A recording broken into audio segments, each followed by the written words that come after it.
Hello everyone and welcome back to the SAHTAC Women Podcast. My name is Sibulele Sipaca Nomganga and I am your host. Thank you so much for joining us. This month of August we've been talking to incredible women doing amazing work on the continent, in South Africa and around the world. And today I have another amazing woman who is an advocate for women's rights. Her name is Ntombisizwe Gxuluwe, who is a programs manager at WACI Health, an organization that works on the African continent. Good morning, Sizwe. How are you? Good morning, Sibu, and well, thanks. And how are you? I'm good, thank you. So, I know that you were in boarding school in the late 80s, early 90s. I mean, this is something that's unusual, right? And I want to ask you, what are some of the things that you learned in boarding school that gave birth to the advocate that you are today? I think for me, the experience was we coming from diverse background. We're not as much equal, but we were trying to make sure that everything that we had, we share, so that you don't feel that you don't have anything, but treat each other as equals. So I think that's the background of everything. So for me, it's all about bringing change. And making sure that everyone is equal. And this has obviously, like I said, given birth to the work that you do now. It's around policy making and ensuring that there's equal access to healthcare for everyone on the continent. What are some of the policies that you've seen today that are honestly benefiting women?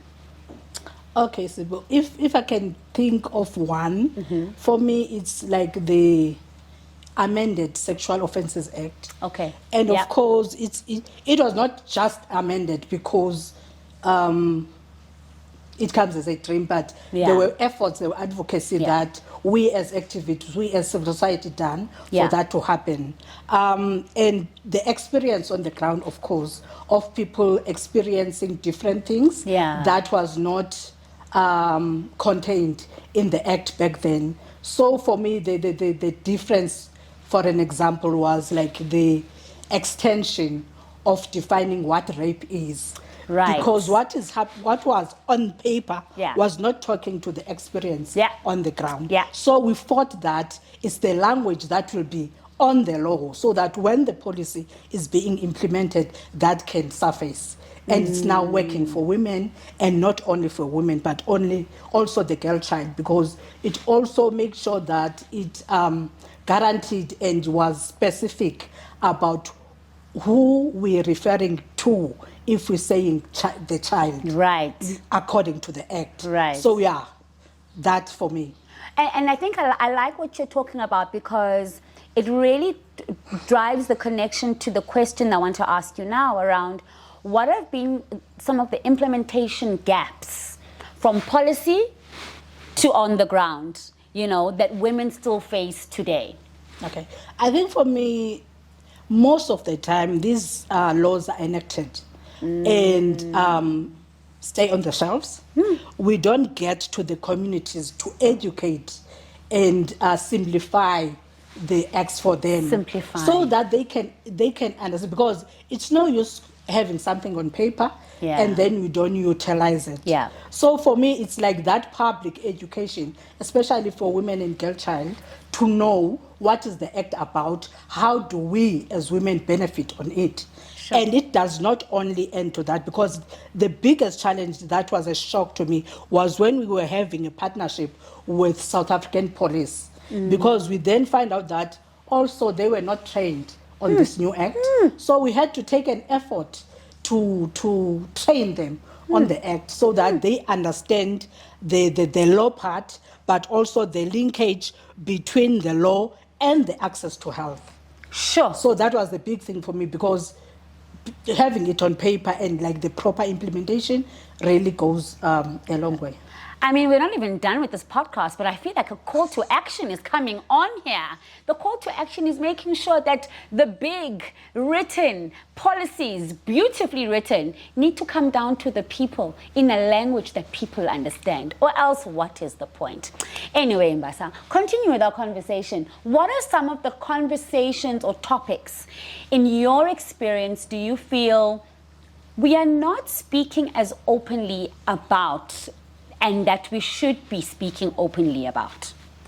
Okay, Sibu. I think for me, what I have noticed, I wouldn't say as women leader, but as a leader. But I think it hits hard on women. This thing of personal is political. Yeah. Or personal is social, because what the trend I'm seeing now for women on my age and the generation before me, in the social sphere, the marriages are not happening. Hey. They are failing. So now people are beating up themselves as if marriages are the point of proving your success. Yeah. So people, women mostly don't talk about that. They just sit on their corners. And for me, it really has a big effect in how then the leadership as women is then seen.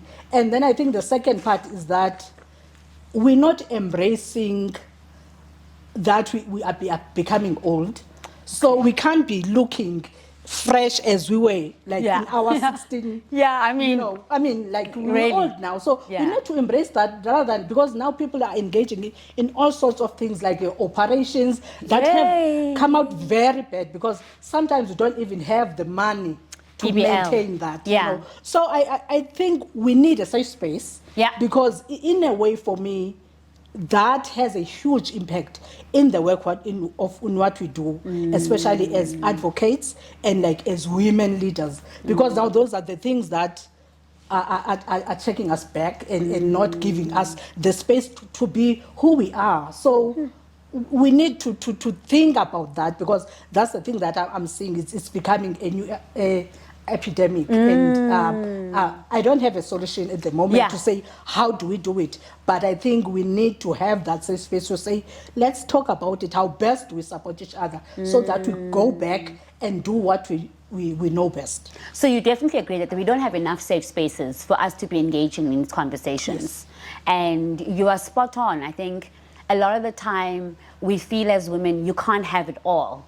And in some of the podcasts that I've had and the conversations that I've had is that a lot of one of the people that I had that I was interviewing spoke about the fact that I'm not juggling, Sibu. I'm juggling nothing. I am being who I am.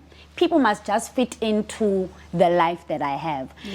Mbasa, you are passionate about advocacy in the HIV space.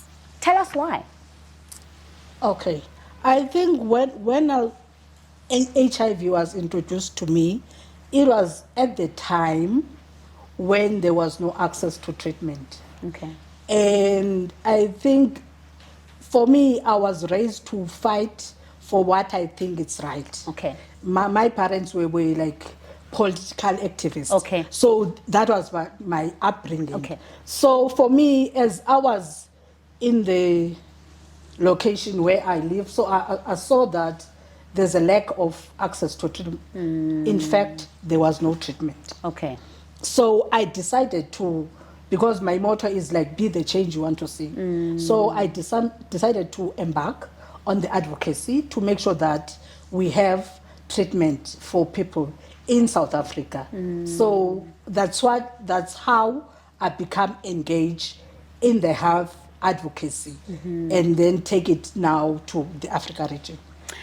Very often we have conversations around access. You're talking about access now. Where in the beginning there was nothing, and now we've got access issues. That there are pockets where information treatment is available, but there's still an issue around hard to reach areas. You come from rural Eastern Cape. How does it make you feel that perhaps there are still people in your community where you come from who don't have access to HIV prevention medication or even treatment? I think for me, Sibu, it's not even about not accessing. Sometimes it's about not knowing that you have this kind of service. Okay. So for me, it goes back to what I was saying, to say we need also to demystify science, to make it simple for the ordinary people. That because back then, when I was like an HIV activist, that's what we did. We go to the support groups, we explain to people what treatment is, why is it that it's not curable, but it's not curing, but a managing type of treatment, and what are the benefits that you need, that you will have by taking your treatment, because that is the only thing that motivates them to know why am I taking this kind of treatment. So for me, the biggest thing is that you need to go and create demand in your community. That there's this kind of service, so that then people can have, you can have a referral point for them to go and access. Because to just have to say you have a particular service within a particular clinic, it's not helping without people knowing when and how to access it. Master, thank you so much for spending the time with us today on SAHTAC Women. We really appreciate you coming out and being with us. Thank you. And there you have it, folks.